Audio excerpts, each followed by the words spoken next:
Un homme, Lyndon Style, est condamné à mort pour un meurtre dont il est accusé. Il n'a pas commis ce meurtre, car il est honnête, religieux et un soldat dévoué à son pays. Il est sur le point de recevoir une injection pour mettre fin à sa vie et un prêtre lui demande d'admettre son péché, mais Lyndon dit au prêtre qu'il n'a pas commis de meurtre. On lui injecte le liquide mortel et un médecin confirme sa mort, mais Lyndon se réveille immédiatement après l'injection.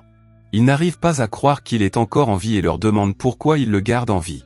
L'homme lui explique que, parce qu'il était soldat avant d'être condamné à mort, il a deux options, la première est de se soumettre à une expérience gouvernementale.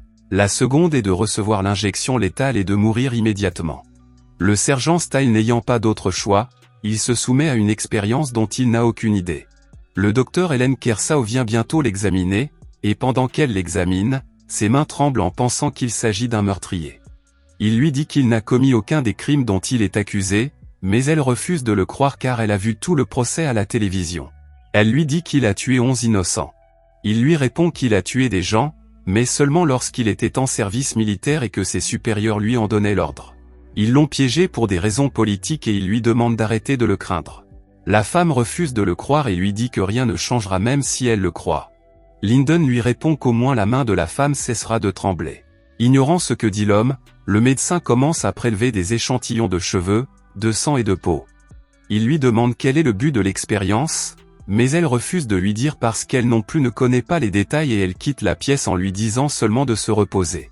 Peu de temps après, le médecin est choqué d'apprendre les détails. L'homme qui dirige l'expérience lui montre un échantillon d'extraterrestre et il veut qu'elle rende l'ADN du sergent Style compatible avec l'ADN de l'extraterrestre. En d'autres termes, ils veulent transformer Lyndon en extraterrestre et tester si l'extraterrestre est dangereux ou non. Helen leur répond que c'est possible, mais ils ne sont pas sûrs que l'homme puisse survivre à la douleur et à la mutation. Plus tard, un général vient lui rendre visite et ils commencent à se disputer, car lorsque Lyndon était soldat, il ne suivait pas les ordres de ses supérieurs parce qu'il les trouvait injustes. C'est pourquoi il est victime d'un coup monté. Le médecin entend leur conversation et comprend que Lyndon n'a pas commis les meurtres. Il lui raconte l'expérience terrifiante, ce qui le surprend et l'effraie.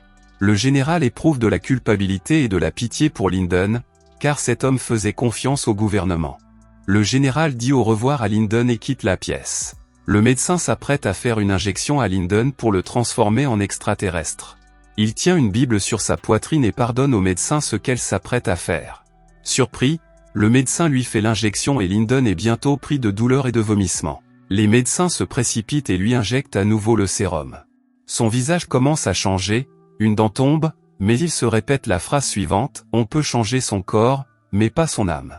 Entre-temps, Helen vient faire d'autres tests et il la supplie de ne pas lui réinjecter le sérum. Il la supplie de lui montrer un peu de dignité humaine et lui demande des vêtements. Il avoue qu'il n'a pas commis les meurtres et, lorsqu'il lui montre sa main, le médecin est choqué. Les cornes commencent à pousser au cours des jours suivants et, jour après jour, le visage et le corps de Lyndon commencent à changer. Il devient plus agressif et continue d'affirmer qu'il n'a pas commis les meurtres. Après avoir confessé son innocence en criant, il perd connaissance et s'effondre sur le sol. Les médecins sont choqués et commencent à lui administrer des chocs électriques pour faire battre son cœur à nouveau. Ils n'y parviennent pas. Le médecin est choqué et s'excuse de lui avoir fait vivre cet enfer. Lyndon se réveille de façon surprenante. Le médecin est stupéfait et se rend compte que son cœur a changé. Elle lui demande s'il ressent une quelconque douleur, mais il lui répond qu'il ne ressent plus de douleur. Les scientifiques et les généraux sont mécontents. Peu après, le médecin explique les nouvelles capacités de Lyndon. Il a acquis une capacité d'adaptation 3 fois supérieure à celle des humains normaux et une force 5 fois supérieure à celle des humains. En outre, il peut entendre ce qui se dit de loin, car il a développé une ouïe exceptionnelle. Lyndon a achevé sa transformation et parvient à s'échapper de la pièce où il était enfermé comme un pauvre cobaye. Le médecin est choqué, mais nous apprenons que les généraux l'ont laissé s'échapper exprès pour le capturer et le tuer, car ils veulent tester s'ils peuvent combattre et tuer ces extraterrestres. La femme est très en colère contre les généraux parce qu'ils lui ont fait subir cela, uniquement pour tuer Lyndon. Les soldats se lancent alors à la recherche de la créature monstrueuse. Dès que Lyndon court dans les bois et voit son reflet dans la rivière, il répète qu'ils peuvent changer son corps, mais pas son âme.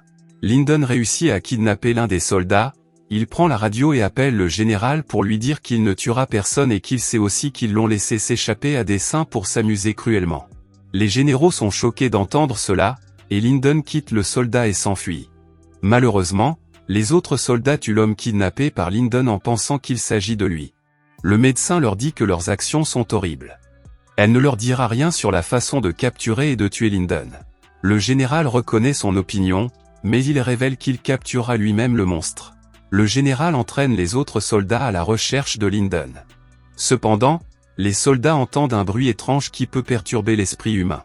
Alors que les autres soldats sont à la recherche de Linden, le général est soudain rattrapé par Linden par derrière, qui le tient fermement et lui demande de dire aux autres soldats qui il est vraiment. Le général, craignant pour sa vie, dit aux autres soldats que l'extraterrestre est le sergent Style et qu'il n'a tué personne. Il dit aux autres soldats qu'il a été piégé par l'armée et le gouvernement. Linden distrait alors les soldats et s'échappe sans blesser personne. Plus tard, le docteur est surpris par Linden. Elle lui dit qu'elle ne savait pas ce qu'ils allaient lui faire et elle commence à s'excuser. Linden lui dit qu'il la croit et lui demande si elle pense qu'il est un meurtrier. Elle lui répond qu'elle sait qu'il n'a pas commis les meurtres et qu'il est quelqu'un de bien.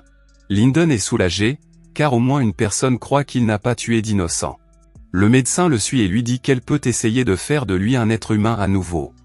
Il n'est pas d'accord avec son idée, car il pense que c'est impossible. Il lui dit également qu'il ne veut pas redevenir humain, mais elle parvient à le convaincre en lui disant qu'elle pourrait être en mesure de rendre le gène humain dominant en annulant l'ADN extraterrestre. Cependant, elle lui dit également qu'elle n'est pas sûre à 100%, mais qu'il ne s'agit que d'une théorie. Linden accepte d'essayer et lui donne rendez-vous demain pour qu'elle lui fasse l'injection qui le rendra à nouveau humain. Le lendemain, ils se rencontrent et il lui demande si elle a apporté l'injection. Le médecin répond par l'affirmative et elle commence à fouiller dans son sac pour lui faire l'injection. Elle tente d'injecter le sérum, mais Linden lui demande pourquoi sa main tremble, alors qu'elle sait qu'il n'est pas un meurtrier. Il comprend qu'il s'agit d'un piège et lui demande si l'injection peut vraiment le transformer en être humain, mais elle lui dit que l'injection qu'elle s'apprête à lui faire peut le tuer. Elle le supplie de ne pas lui faire de mal et il lui répond qu'il ne lui fera jamais de mal. La femme tente de s'excuser, mais il lui dit qu'une trahison est plus que suffisante. Le général lui dit que tout est suffisant et qu'il a échoué, mais il s'écrie qu'il n'a pas échoué, car son âme est toujours pure et honnête. Les généraux sont à nouveau stupéfaits par son courage et sa force. Ils sont sur le point de se débarrasser de lui, mais Linden ne réagit pas. Il lève les mains, s'abandonnant à son triste sort. Mais soudain, un son étrange commence à perturber l'esprit des humains.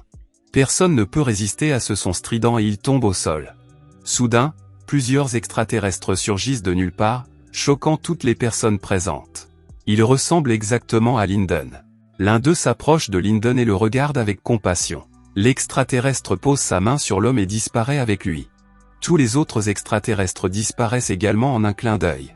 Les soldats sont heureux d'être encore en vie, mais le docteur Creso ne l'est pas, car elle se rend compte qu'ils ont échoué au test. Il s'avère que les extraterrestres ont délibérément organisé ce test pour vérifier si les humains peuvent encore avoir le cœur pur.